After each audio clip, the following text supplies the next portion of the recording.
What's going on, everybody? Sam here for our first episode of Their Story. Today, I'm joined by JD from the Distinctive Drip Network. How you doing today? Oh man, I'm making it, bro. How about you? I'm doing quite well. I'm also having a good time. I'm hopefully making it as well as you are one day. Yeah, I think you're doing a little better than me, man. I don't know, but what we're doing today, though, is we're going to focus about you and your story today of how you became into content creating. So, just for the people who don't know who you are, why don't you let them know what kind of content you make? So, so DrippyNet is a content creation group or network where we have contributors who contribute to multiple shows. So I think right now we have 5 shows. We have 2 shows coming up. All of the creators that are on our network, they have their own shows. They produce their own shows. The only thing that I do myself personally is I produce all the graphics. As you can see, I'm more of the technical guy. Hmm. I have a little bit of a personality, but my job for the guys is to set up to start the network, get everything situated, and then they come on and they pull the shows. They decide the content that we have. They decide what the topics are, how far we go, how far we pull back on certain situations and certain topics. And it's more of a like a creator empowered network opposed to ones you would see in other places. Nice. It's a nice little community of people. Always great. I always Yeah. tune in when I can. Always some great content coming. But now to the real part of what we're doing here today. What made you want to start the network? So so eventually I initially had started I went to broadcast school. So I was like, I want to work for ESPN. Like that's been like my Hmm. dream job, and everything like that. So I ended up starting at 97.5 as an intern, working on the Mike Missinelli show. And I was like, you know what? Like I really like the all the stuff that comes along with it, all the director stuff, all the behind the scenes stuff. I love creating the graphics and all that stuff, and then seeing how people reacted to it in real time on the show and all that stuff. So I started working with a guy named Tony Cotillo. I'm at Heat Ratio. I mean, not Heat Ratio. Yeah, Heat Ratio. And he was like, "Yo, listen, like you can start here, get your feet wet, start your own show."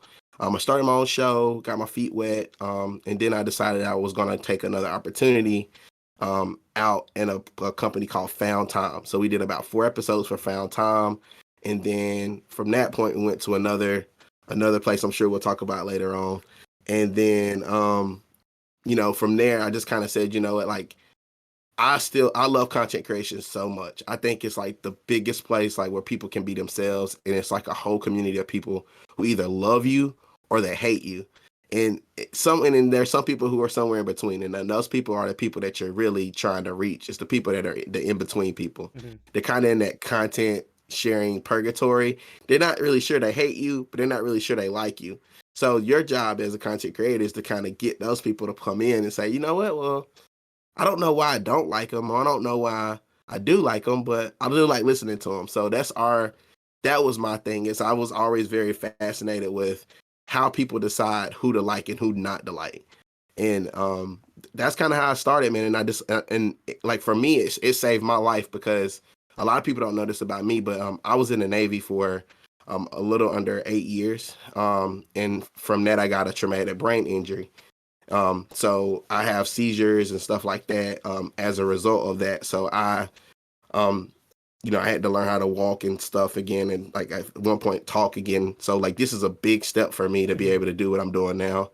And like I got really depressed at one point. So my wife actually sent me and said, "Hey, why don't you start talking about sports online?" And I laughed at her. I thought she was crazy. So then I tried it. My first couple episodes were trash. Like, don't get me wrong, all they were bad. Hmm. Like was every other word. I was nervous. I was sweating on the show.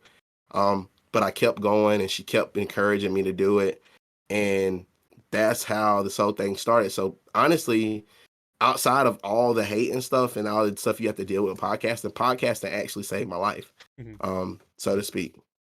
Well, it's always good. I mean, like you mentioned, your first few weren't that great, but you build your rhythm. You learn how to talk when you're just talking to yourself, really, and it's always good. And it's glad to hear that it helped you, get through a lot and it's bringing you to greater heights here. And Right. speaking of greater heights, along your journey, what would you say has been your best thing so far in terms of where you are right I would say like the community. Like, so I mean, there are like a bunch of people here that are very dope. Like I would say you are very dope. Vegas Benchwarmers, I love those guys, man. I love he hate me, I love him. That's my boy. But like Jeremy with the G is also very funny. He's also a fellow service member, so we have that bond as well. All my guys on my network, the guys at AAT Birds network, my Heat Ratio family, I still got those guys. You just Fourth and John guys, shout out to Gail. Though those small communities, they all seem very small and they all seem very like spread out in entities. But when you really think about it, we're really not. Like we're all trying to create content. We're all trying to do it the right way. We all want to gain an audience, but at the same time, we're all not trying to clip each other. So at the same time, there's enough food to eat. And I think all these different groups and different people that I met all kind of realized that, like, hey, like, there's enough food for me, you, and you to eat. We don't have to, chop at each other to get the food. We're not in that type of environment. So that's one of the things I love so much about. And then the second thing I would say is that um, people are more amped to listen to you when they know you're coming from a place of love. Like if it's not a place of like hate or trying to like hate on another group, it's just really like, hey, like I'm here because I want to share my content and I just want to be heard. Like people, I don't know, people just get that for whatever reason. And you'll find that in content creation that there's a bunch of people who are very talented. There is very Like some good of the stuff, talented. yeah, I mean, like even watching you guys, like I'm not a gamer, like I'm not, but like I can't. I used to play. Funny story. I used to play Grand Theft Auto Mhm. on Xbox One, and like, but when I was first had got injured because I was at home all the time, and I could never get past the helicopter parts because I couldn't control my left hand. Mhm. So I would always have to. I would play all day, and my wife would come home from work, and she would help me get past the helicopter missions or whatever. But in that way, we became closer because of gaming. So like Mhm. when anybody says they're a gamer, dude, there's value in gaming. Like there really just is. Like period. Like e-gaming is a sport. I'm telling you. I used to play the same mission all day long, and I could go shoot a million jump shots, and I wouldn't take me 8 hours to do it. Like it would took me 8 hours to get past the level one time. Dude, some levels are crazy, but so you do meet some amazing people, as you mentioned, the Vegas Benchwarmers. I love those guys. I hope to have them here sometime in the future. I'd love to talk to them about what got them started as well. And you mentioned, meeting a few people, but I think we got to talk about one of the lows that I know Yeah. that kind of happened. I was definitely a little part of it, and my part, I was definitely in the wrong, and I felt that way when I heard your story. And I think maybe we'll let you get into it yourself now, so you could explain exactly what happened. Yeah, so like anytime you deal with a group of people, there's always cliques. There's always like just people that kind of click together. It's not necessarily wrong, but it's just like you kind of have to have a mind of your own. So like I was a part of a company called DSM or a network called DSM, and there was a falling out with me and like the network. And that's fine. Like it happens. Like some Mhm. people don't always agree. We just kind of had a falling out. It never was taken negatively on my end. I just kind of figured I was growing and I needed to move forward. And there was a person on there I didn't really like rock with on the team, so that was fine for me to move away. But there was a whole nother set of that where we're all in this content creation group, and then there's this one person, and I don't care, I'll say his name. So Sage is like one of the people that are. He's one of the. I guess he considers himself like a. I don't even know what you like. I I, guess he was the king, he was the a king of king sports of Twitter, I guess. yeah, I guess of some sort. But at that point he wasn't creating content.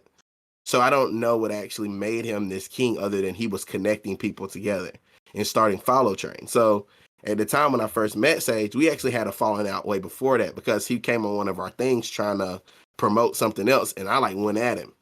Because we had already had an issue with like another group of people using like basically our posts at the time to like plug their stuff. So we went at it about that. Kind of got into the DMs and kind of went at it, but then one of the guys on my network said, "Hey, no, he's good people, like whatever." I was like, "Yo, like I don't know." So that was my first interaction with dude. Then fast forward, I leave DSM, and so I go back in like maybe a day or two later, and I go back into the content sharing group, and I say, "Hey, is it possible for me to get back in? Like only reason I'm out is now is because, I lost my access because of that. But I want to get back in. And he was like, oh yeah, like, are you guys on bad terms? I was like, no, we're not on bad terms. As far as I know, I just don't like this one dude. And he was like, oh, okay, well, I need things to calm down. So I waited about 5 or 6 weeks before I even, mentioned or talked to Sage again about it. Talked to him again about the situation. And then from that point on, it became like a he said, she said thing where he was going back to basically like DSM saying I was talking trash about them. When all this stuff was done in like our DMs. So like I had all the records. So then I'm at a dinner with my wife and I get a text message from one of the guys from DSM like, hey, keep DSM name out your mouth, bad mouthing us. I'm like, whoa, that's definitely not what happened.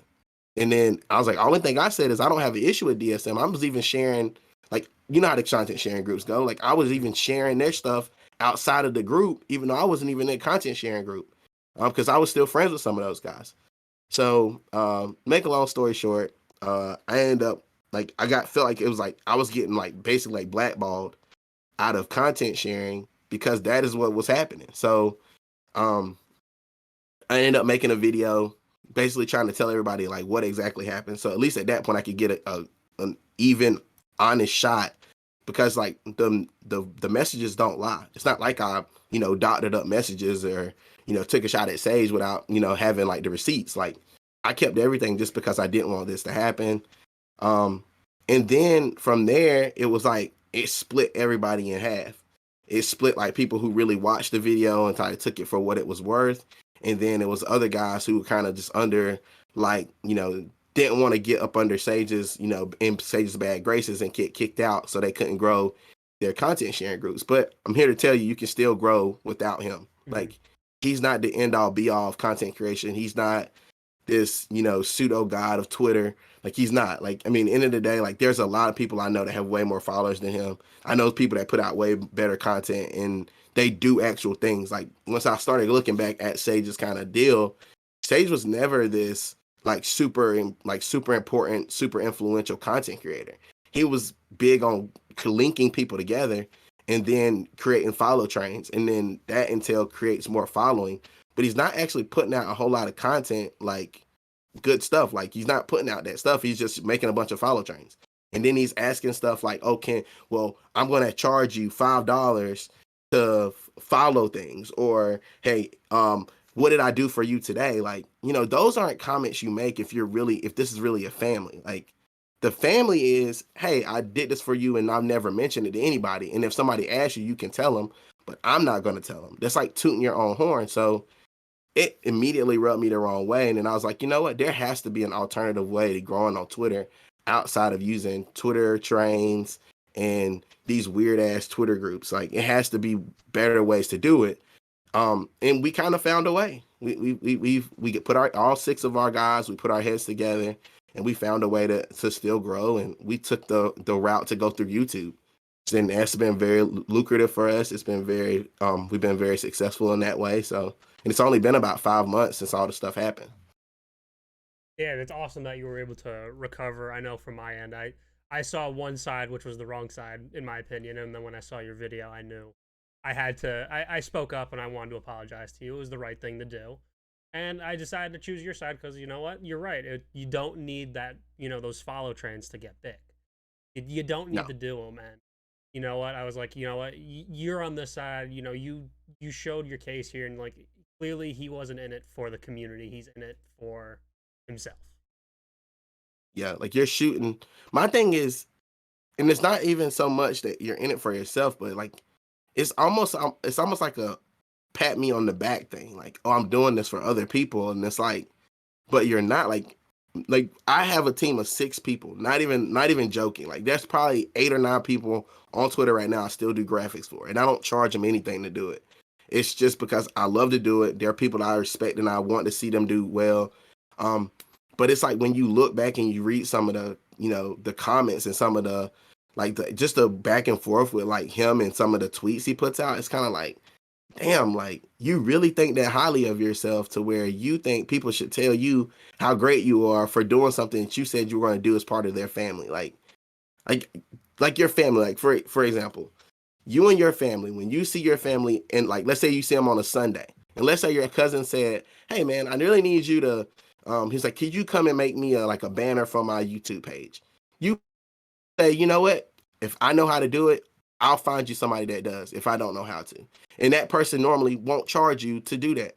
So why is it that if you're struggling to get followers, somebody's going to tell you, "Oh, well, by the way, I can help you get 1,000 followers, but I'm gonna charge you $10 to do it." Like, you're not actually giving them the followers. You're just putting them in a list of other people are going to follow them because they're going to put in the thing, "I follow everybody back." So in in all honesty, you're really not doing them that big of a favor. You're really just following the same protocol that you've always followed that helped you get 1,000 or how many other subscribers you got, or Mhm. followers. But what's crazy about Twitter, and what I've realized about Twitter and following the algorithm of YouTube, is that you can't fake your views on YouTube. You can't fake it because everything is based on a number. So you got to get a certain number of subscribers, of hours, watch hours. So that content that you have on your YouTube account is going to really tell the story. Like, our YouTube account tells the story of how our network works. Like, we might only have 1,000 subscribers right now, but the 1,000 subscribers that we have watch pretty much everything that we do. Mhm. They pretty much, and they watch it for the most part all the way through because we've kind of developed our community. We try to be as like uplifting as possible, but sometimes things happen in the world and we have to talk about them.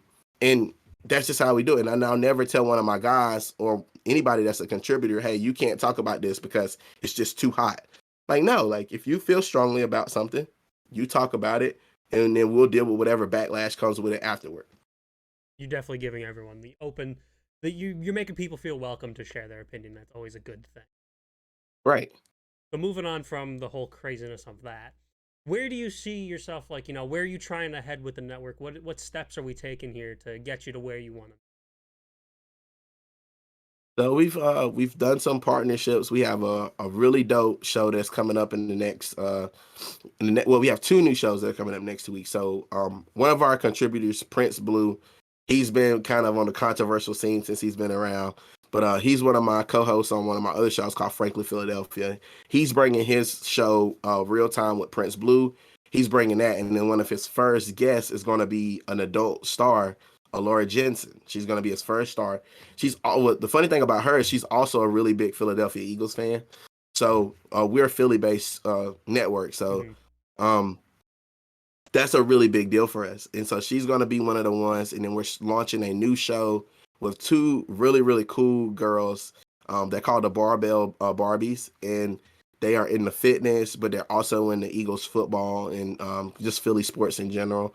And they're going to bring a cool feel. So we're just expanding. We're just trying to include everybody. Like, I know, like, most women don't want to watch a show, hour-long show of us just talking about sports. So what we do is we say, okay, well, let's do some culture. Let's grab some culture. We can sprinkle some culture in. What does it matter if every Monday night at 9, the Barbell Barbies want to talk about lifting weights, drinking caramel macchiatos from Starbucks, and doing their thing? Like, that's their niche. Like, that's what they're gonna do. And I'm sure and I hope that other females and just anybody in general who's into those things will pay attention and will watch the show and realize that we're not just a sports network. We do everything. We cover all kind of content. Mhm. You were definitely trying to bring everyone in. You want to bring people together. You're making a nice community, which is always great to see someone Yeah. doing with their content. You have those people that are in it just because, oh, I want to be famous, but it's always great to see when someone's trying to build a nice family together. Yeah, and I hope at one point, and just another like cool story. So Drippy is a person who I created after like all this shit happened. Like, after everything hit the fan, Drippy didn't exist before that. Hmm. Um, I got, like, to be honest, like, all that stuff kind of hurt my feelings, like dealing with all that stuff, because like I kind of wear my heart on my sleeve with my friends and like doing stuff for people. So JD was always kind of getting his feelings hurt about certain stuff because I try to do what I can for people. And in that moment, I think my brother hit me because he's on one of my network shows, and he said, "Man, like, you got to stop letting people hurt you. Like, you got to find a way to, like, separate the two. You got to find a way to separate JD from, you know, the network stuff and the podcast stuff. So I said, you know what, like I've always been in the Drippy and having like the whole thing. So I stayed up all night, like kind of, you know, drawing this kind of like vector skull, and then just kind of came up with Drippy. And like Drippy's like my alter ego, so to speak. He's not really, doesn't really care about hurting nobody's feelings. I mean, he doesn't go after people, but at the same time, he'll clap back on you in a minute. Like he's not the nice guy, JD. JD's like really more like, I am really like a laid back dude. Like I'll give you a shot off my back. But like Drippy's not like that. You cross Drip might put out a video about you. Like, you know, he's that type of guy. He'll talk back to you, he'll argue with you a little bit on Twitter. And at the same time, he's a part of this whole community where he'll defend his people to the end. Like, you can't take a shot at none six of my guys. Like, none of them. Like, right or wrong, we're gonna stand together. And I think all of our guys have kind of taken on that persona as well. Like, do just a no nonsense group. Like, we're gonna show everybody respect, and we're gonna love on people as much as we can and share content, and we'll retweet and tweet, and we'll do all that stuff, and we'll big up other groups, even groups that aren't in line with us. If we find some content that's really dope, like you'll see us pushing people stuff that we've never even met or talked to. And because we believe in it. But that's some other caveat to the content sharing groups is a lot of times you don't know what you're sharing. Mm-hmm. You're just hitting retweet. You could be sending out anti-Semitic comments or putting up posts that you have no business to even know about. Which when you go to get a bigger job at like one of these bigger networks, when I was at ESPN during my interviewing, they did a scrub of all my social media, Twitter and all, and they looked through everything that you've retweeted. And basically, retweeting is basically either saying I endorse this, because if you're retweeting and you're not quoting a retweet, your retweeting means that you actually agree to this, like you agree with what this person is saying. So there's a lot of people who are going to be in for a rude awakening when they realize that when they go to get these bigger jobs and they do these social media scrubs, that everybody that they followed in these social media trains and stuff like that, they don't necessarily share their views. They just happen to be in this group with them. So it's a real weird situation to be in. But at the same time, I think the more and more people are in it, they're going to start realizing that me retweeting and being a part of these content sharing groups isn't really doing a whole lot for me. It seems like it's the wave because it's helping you grow really quick, but it's kind of like easy come, easy go. Because the second that they're done with you, like all that stuff goes away. So you got to figure out how to maintain without the groups, you know? No, 100%. I remember in one of those Twitter groups, someone posted a tweet, you know, dissing one of the teams I like, and I'm like, I'm not retweeting that. He's like, wow. I was like, that's my favorite team. I'm not gonna sit here and say that Bash them. my team is bad. Like I'll say it to myself because I know it's true, but I'm not gonna side with you on that one. So you're completely right. You know, you got to be able to stand on your own without these Twitter groups. It's a nice little like blanket to have, but it's definitely something that you can't rely on to help you grow yourself. You definitely Yeah. gotta work on the content. Yeah, for sure. So with all that now, if someone were to come up to you and say, "Hey, I'm trying to get into content creating," what is some advice you'd want to give them? Don't look at the numbers. Your first couple months when you're first trying and you're first starting out, don't look at the numbers. Pay a lot more attention to what you're saying and how you're saying it, and make sure that when you watch it, you can still recognize yourself in that content. If you can't recognize yourself in your content anymore, then you're doing something that you won't be able to sustain. You just won't be able to. Like it's like there's a saying, a tiger can't change his stripes. Like if you're a bubbly person, if you're smart, if you're intelligent and you do your research, then be that same person online. Don't take on a persona that you cannot, keep going, because it's going to be hard. It's going to be difficult because there's going to be some days that you have to create content. You're not going to feel like putting on a happy face. You're going to feel the emotion that you have at that time. Like if you're down and you're going through something, that's what's going to shine through. Give yourself mercy every day. Every day, give yourself mercy on the content that you produce. And if you don't feel happy, if you don't feel proud of the content that you're putting out, don't put it out. Because you don't ever want to go back through that stuff and say, "Oh man, I was really in a bad place right there. I shouldn't have put that out." Try to alleviate doing that.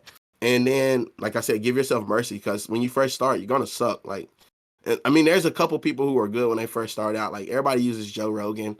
Joe Rogan had a great fan base before he even started podcasting. So, people use Joe Rogan a lot. He's a great, like, don't get me wrong, one of my favorite podcasters in the world. But you got to use somebody else that doesn't have that type of training and who wasn't already on TV and doing stuff.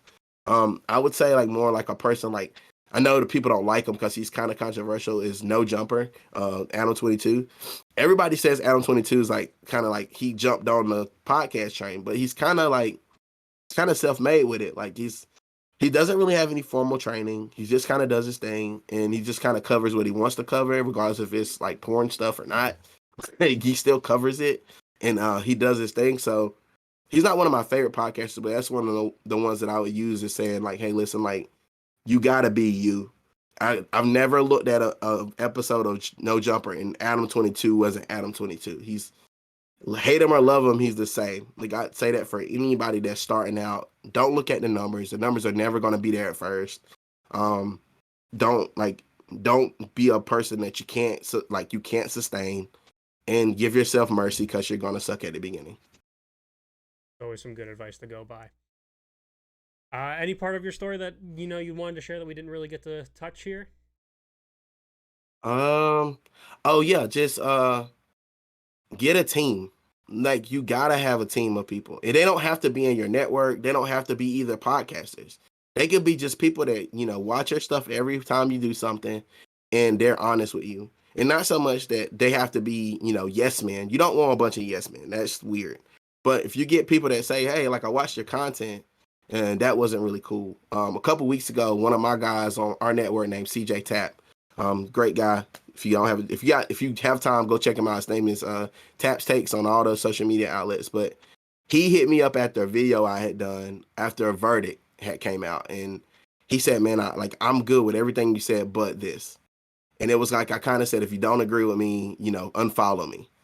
And he was just like, he wasn't mad at me, but he was like, "Yo, like I wish you wouldn't have said that." And I was taken back by it, but not in a bad way, in a good way. Like I thought he was dope to tell me, like I'm supposed to be I'm not his boss technically, but I'm the leader of the network. Mm-hmm. But he had like enough like respect to me, thought a lot more of me than for me to say something like that. So, I took it for what it was worth. And I said, you know what, you're right. I shouldn't have said that.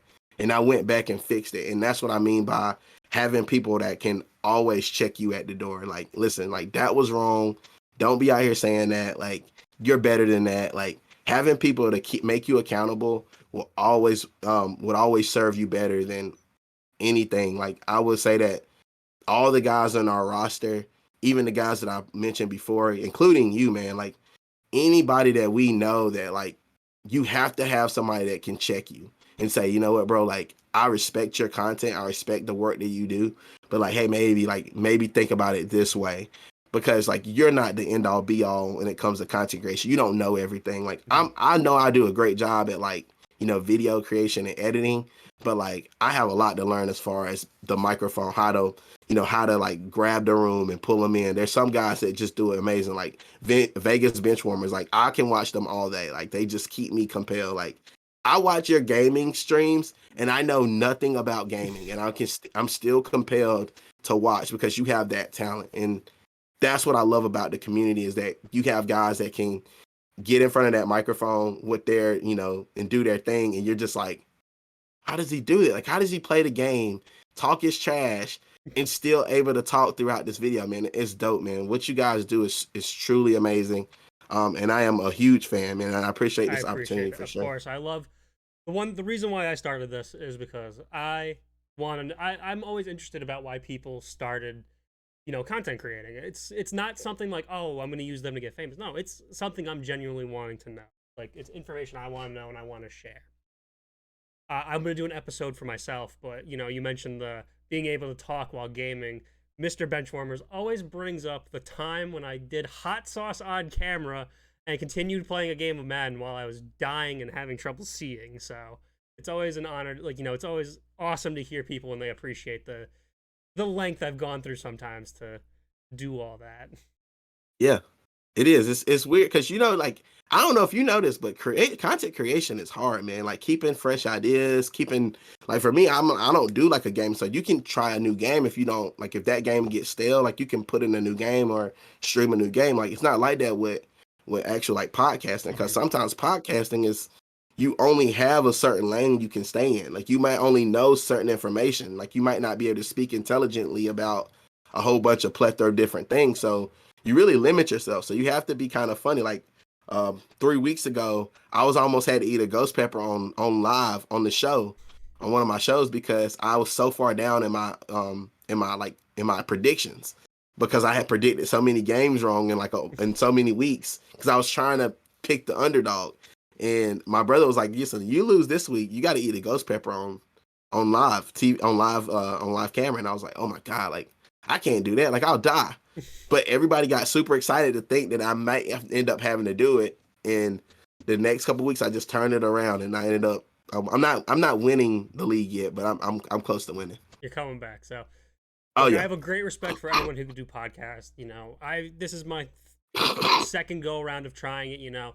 I do try what I can. It's not the easiest thing, so I have a great respect for you. I have a great respect for anyone who does podcasts. I love listening to you when I see your content come in. I thought this was a great opportunity to listen to your story, and I'm very grateful that you were able to come. I mean, I'm so glad to have you. Have it like we got to get you on one of our shows. I know you. Know you said you're not used to podcasting yet, but we want to talk about those Falcons. Are you an Atlanta Hawks fan too? No, so actually, I'm a Falcons and a Mets fan, but I'm still annoyed about that Week 1 game against Philly. You I know. didn't have to do us like that, but it was a good win Listen, for you. I'm actually a Steelers fan. I Oh, just okay.